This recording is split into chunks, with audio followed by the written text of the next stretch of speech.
Australia ವಿರುದ್ಧ white ball series ಮುಗಿತು. ಏಕದಿನ ಸರಣಿ ಸೋತ್ರು ಕೂಡ T20ನಲ್ಲಿ ಗೆದ್ದು ಸೇಡು ತೀರಿಸಿಕೊಂಡ್ರು.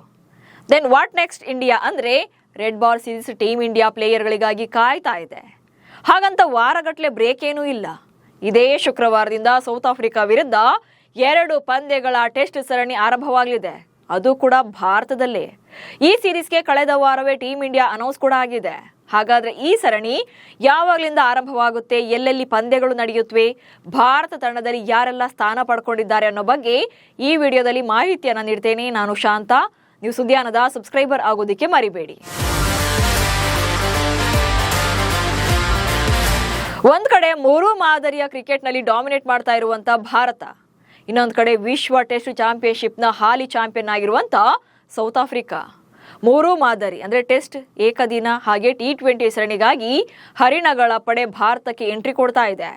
ಮೊದಲಿಗೆ 2 ಪಂದ್ಯಗಳ ಟೆಸ್ಟ್ ಸರಣಿ ನಡೆಯಲಿದ್ದು ಮೊದಲ ಪಂದ್ಯ ನವೆಂಬರ್ 14ರಿಂದ ಅಂದ್ರೆ ಇದೇ ವಾರ ಶುಕ್ರವಾರದಿಂದ ಆರಂಭವಾಗ್ತಾ ಇದೆ. ಮೊದಲ ಪಂದ್ಯ ಕ್ರಿಕೆಟ್ ಕಾಶಿ ಕೋಲ್ಕತಾದ ಈಡನ್ ಗಾರ್ಡನ್ಸ್ ಮೈದಾನದಲ್ಲಿ ನಡೆಯಲಿದೆ. ಇನ್ನು 2ನೇ ಪಂದ್ಯ ನವೆಂಬರ್ 22ರಿಂದ 26ರವರೆಗೆ ಗುವಾಹಟಿಯಲ್ಲಿ ನಡೆಯಲಿದೆ. ಮೊದಲಿಗೆ ಈ ಸರಣಿಗಾಗಿ ಟೀಮ್ ಇಂಡಿಯಾ ಸ್ಕ್ವಾಡ್ ಹೇಗಿದೆ ಅನ್ನೋದನ್ನ ನೋಡ್ತಾ ಹೋಗೋಣ.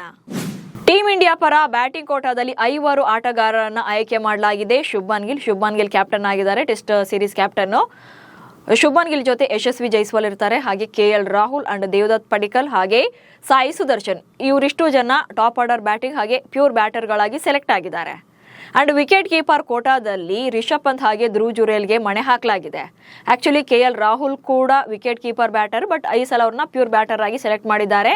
ಅಂಡ್ ವಿಕೆಟ್ ಕೀಪರ್ ಬ್ಯಾಟರ್ಗಳಾಗಿ ರಿಷಬ್ ಪಂತ್ ಹಾಗೆ ಧ್ರುವ್ ಜುರೇಲ್ ಇಬ್ರು ಕೂಡ ಇದ್ದಾರೆ. ಇವರಿಬ್ರು ಆಲ್ರೆಡಿ ಸೌತ್ ಆಫ್ರಿಕಾ ವಿರುದ್ಧದ ಎ ತಂಡದ ಪಂದ್ಯದ ಪರ ಅದ್ಭುತ ಪ್ರದರ್ಶನಗಳನ್ನು ಕೂಡ ನೀಡಿದ್ದಾರೆ. ಅಂಡ್ ಆಲ್ರೌಂಡರ್ ಕೋಟಾದಲ್ಲಿ ರವೀಂದ್ರ ಜಡೇಜಾ, ವಾಷಿಂಗ್ಟನ್ ಸುಂದರ್, ಅಕ್ಷರ್ ಪಟೇಲ್, ನಿತೀಶ್ ಕುಮಾರ್ ರೆಡ್ಡಿ ಇದ್ದಾರೆ. ಇವರು ಇಷ್ಟು ಜನ ಆಲ್ರೌಂಡರ್ ಕೋಟಾದಲ್ಲಿ ಸ್ಥಾನವನ್ನ ಗಿಟ್ಟಿಸಿಕೊಂಡಿದ್ದಾರೆ.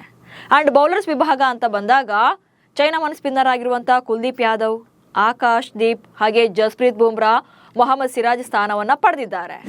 ಇನ್ನು ಈ ಸರಣಿಗೆ ಟೀಮ್ ಇಂಡಿಯಾ ಫ್ಯಾನ್ಸ್ಗೆ ಗುಡ್ ನ್ಯೂಸ್ ಏನಪ್ಪಾ ಅಂದ್ರೆ Rishabh Pant come back. England ಸೀರೀಸ್ನಲ್ಲಿ ಕಾಲಿಗೆ ಗಾಯವಾಗಿ ರೆಸ್ಟ್ನಲ್ಲಿದ್ದಂಥ ರಿಷಬ್ ಪಂತ್ ಇತ್ತೀಚೆಗಷ್ಟೇ ಸೌತ್ ಆಫ್ರಿಕಾ ವಿರುದ್ಧದ ಭಾರತ ಎ ತಂಡದಲ್ಲಿ ಆಡಿದ್ದಾರೆ. ಆದರೆ ಈ ಸರಣಿಗೆ ಕನ್ನಡಿಗ ಪ್ರಸಿದ್ಧ ಕೃಷ್ಣರನ್ನ ಡ್ರಾಪ್ ಮಾಡಲಾಗಿದೆ. ಅವರ ಸ್ಥಾನಕ್ಕೆ ಅಕ್ಷರ್ ಪಟೇಲ್ ಬಂದಿದ್ದಾರೆ. ಅಕ್ಷರ್ ಪಟೇಲ್ ಕೊನೆಯ ಬಾರಿ ಟೆಸ್ಟ್ ಪಂದ್ಯವನ್ನ 2024ರಲ್ಲಿ ಆಡಿದ್ರು. ಆನಂತರ ಅವರನ್ನ ಸೆಲೆಕ್ಟ್ ಮಾಡಿರಲಿಲ್ಲ. ಪ್ರಸಿದ್ಧ ಕೃಷ್ಣ ಅವರನ್ನ ಡ್ರಾಪ್ ಮಾಡಿ ಅಕ್ಷರ್ ಪಟೇಲ್ಗೆ ಸ್ಥಾನ ನೀಡಿದ್ದಾರೆ. ಮತ್ತೊಂದು ಕಡೆ ಆಸಿ ಸರಣಿ ಬಳಿಕ ಮೊಹಮ್ಮದ್ ಶಮಿಯನ್ನ ಈ ಬಾರಿಯೂ ಕೂಡ ಕೈ ಬಿಡಲಾಗಿದೆ. ಹಾಗೆ ರಣಜಿಯಲ್ಲಿ ಸೂಪರ್ ಡೂಪರ್ ಪರ್ಫಾರ್ಮೆನ್ಸ್ ಕೊಡ್ತಾ ಇರುವಂತಹ ಕನ್ನಡಿಗ ಕರುಣ್ ನಾಯರ್ ಕೂಡ ಸ್ಥಾನ ವಂಚಿತರಾಗಿದ್ದಾರೆ.